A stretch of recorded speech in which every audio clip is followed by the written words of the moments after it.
How can you automatically save your invoice as a PDF with just one click? Let's do it in Excel using Record Macro.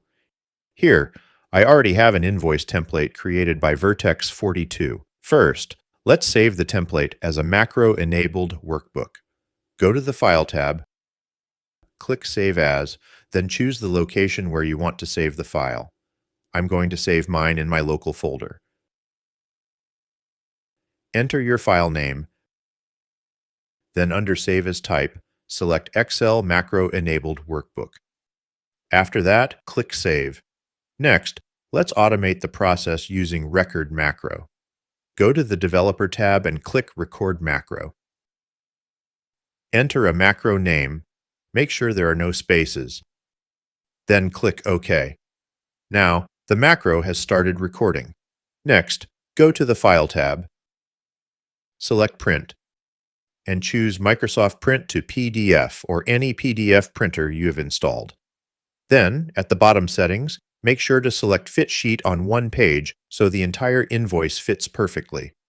On the right side, you'll see the print preview of your invoice. Once everything looks good, click Save As, then Browse, and under File Type, select PDF. After that, click Save.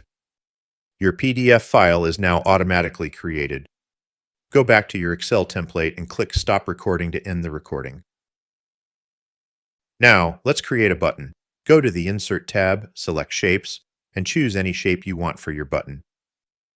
Draw the shape anywhere you like, and feel free to format it however you want.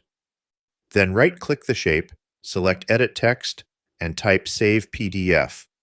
You can also customize the font style and color.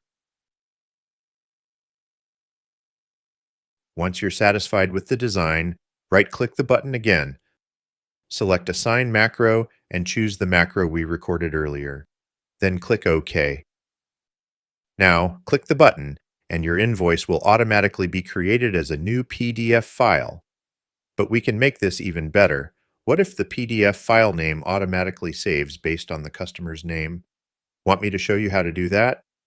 Let me know in the comments section. Don't forget to like, share, and follow for more tutorials.